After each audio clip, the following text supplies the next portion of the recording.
हाय, मैं अनूप कुमार और आपका इस चैनल पे स्वागत है। आज का 5 विवेक क्वेश्चन है, देखते हैं इसे। पहला क्वेश्चन है, वह दर्पण जिसका प्रवर्तक सतह समतल होता है कहलाता है।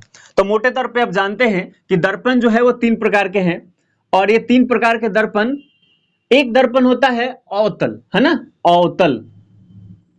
अवतल दर्पण को हम बाहर से रंगते हैं, रंजित करते हैं बाहर से, तो बाहर से हमने रंगा, अवतल बन गया। ये वक्रित ही है और उत्तल बनाने के लिए हमको क्या करना रहता है, हमको अंदर से रंगना रहता है। हमने अंदर से रंग दिया तो ये उत्तल बन गया। और एक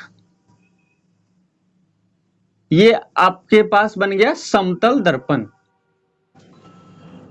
अब इसका प्रवर्तक सतह देखिए। प्रवर्तक सतह का क्या मतलब है कि यदि वैसा सतह जहां पड़कर प्रकाश दूसरी दिशाओं में मुड़ जाए। अगर इट इज अ रे, ये एक रे आया, आपतित किरण, और ये प्रवर्तित किरण, है ना। एक बोर्ड को अगर हम लोग सतह मान लें तो प्रकाश गया और दूसरी दिशा में मुड़ जाए, इसी को बोलेंगे प्रवर्तक सतह। तो इसमें कौन सा सतह आपको समतल लग रहा है? समतल मतलब ऊंच खाल नहीं, एकदम प्लेन।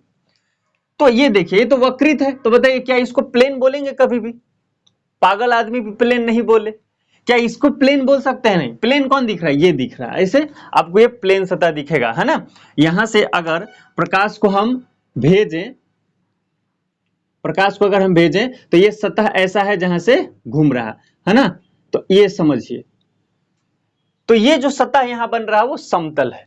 तो वह दर्पण जिसका प्रवर्तक सतह समतल होता है कहलाता है समतल दर्पण। ठीक है, तो यहां पे हम समतल दर्पण को लेंगे।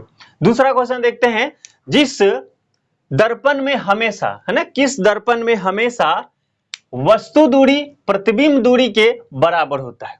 तो आपने क्लास में इस बात को पढ़ा होगा कि एक ऐसा दर्पण होता है ना, इस तीनों में, जिसमें वस्तु दूरी और प्रतिबिंब दूरी दोनों बराबर होते हैं। It means U equal to V। अगर चिन्ह परिपाटी को हटाए तो U इक्वल टू V, मतलब वस्तु दूरी जितना होगा उतना ही प्रतिबिंब दूरी होगा।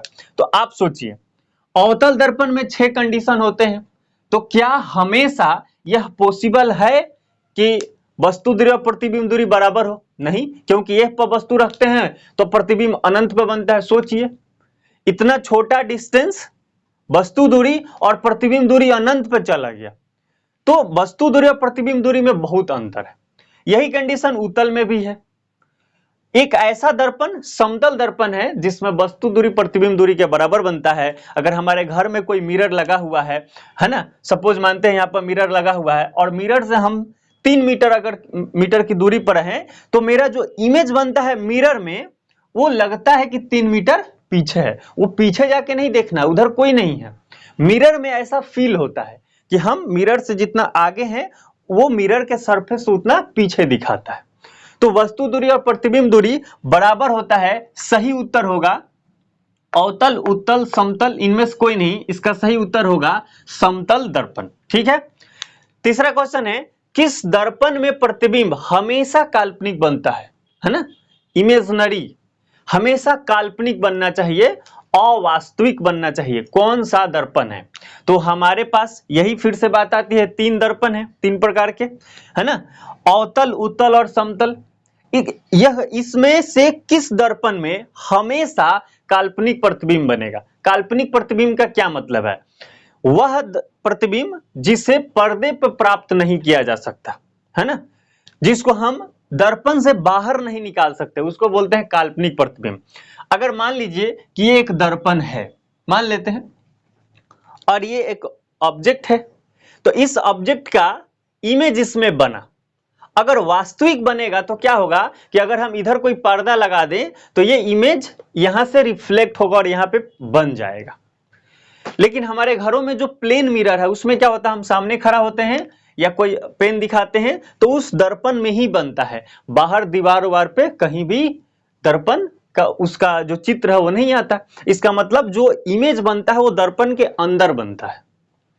तो वास्तविक प्रतिबिंब बाहर निकल जाता है, काल्पनिक प्रतिबिंब अंदर बनता है। तो ये तो बात स्पष्ट है कि समतल दर्पण में हमेशा काल्पनिक प्रतिबिंब बनता है। इस बात को ध्यान रखना है। और बात आती है उत्तल दर्पण की, तो याद रखना आपको है, जो अपने 3 कंडीशन इसमें पढ़ा होगा, उत्तल दर्पण में भी हमेशा काल्पनिक और छोटा प्रतिबिंब बनता है, ये इसका नेचर ही है इस दर्पण का। अवतल दर्पण में 5 कंडीशन में से 6 कंडीशन में से 5 कंडीशन में रियल बनता है, और एक जिसमें आप F और P के बीच में रखते हैं तो वस्तु का इमेज बड़ा बनता है और दर्पण के पीछे बनता है, तो वो एक कंडीशन है P और F के बीच जब रखते हैं तो काल्पनिक बनता है, बाकी 5 कंडीशन में वास्तविक बनता है। तो ऑप्शन क्या दिया गया है, अवतल, उत्तल, समतल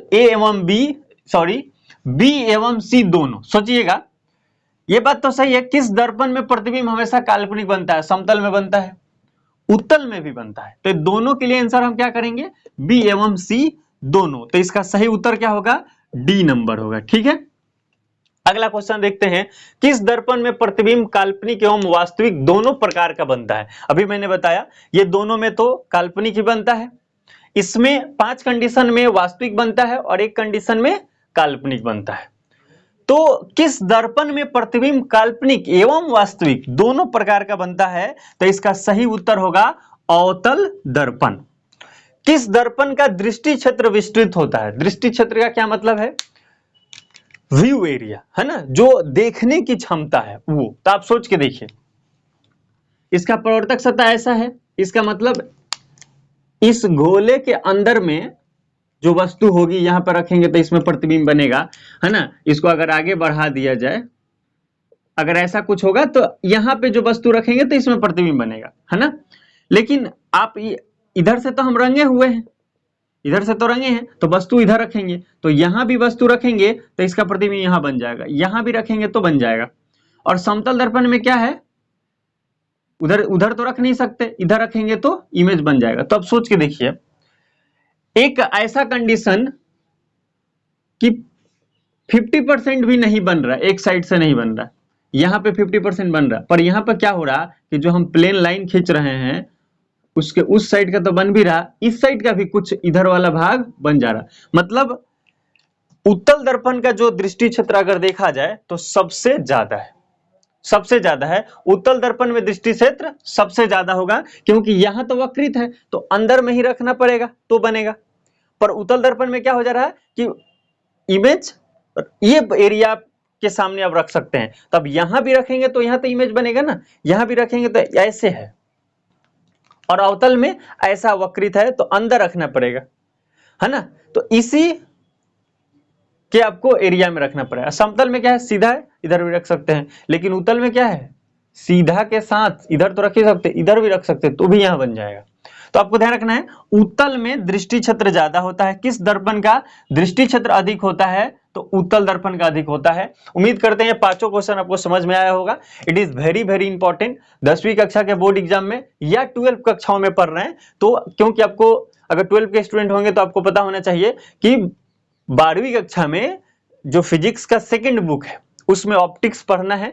रे ऑप्टिक्स में जब ये पढ़ेंगे तो आपको ये सब कुछ पढ़ के ही आगे जाना है। 10वीं वाले के लिए एक इंपॉर्टेंट बात है कि अगर वो 10वीं में अच्छा से नहीं पढ़ेंगे तो 12वीं में फिर से पढ़ना पड़ेगा। तो ज्यादा जरूरी क्या है, इसको अभी ही निपटा दिया जाए, तो 10वीं की बात 10वीं में ही समझ लीजिए, है ना। ये सारे वीवीआई में करा रहा हूं आपसे, इसको देखते चलिए और इंपॉर्टेंट क्वेश्चन को आप नोट डाउन करते चलिए, जरूरी है। जो आप जानते हैं उसको छोड़ दीजिए, जो आप नहीं जानते, लगता है इसका आंसर नहीं जानते, उसको लिख लिया करिए और कभी उसको याद कर लिया करिए, है ना। अगर हर सब्जेक्ट में आप अच्छे खासे नंबर में अगर ऑब्जेक्टिव क्वेश्चन तैयार कर लेंगे और कंसेप्ट अगर आप जान रहे हैं और उसके बाद ऑब्जेक्टिव भी कर लेंगे तो निश्चित ही आपका अच्छे मार्क्स आएगा, है ना। 95% प्लस मार्क्स आ सकता है, ठान के तो देखो। मिलते हैं अगले वीडियो में, तब तक के लिए आप जम के पढ़ाई कीजिए। जय हिंद, जय भारत।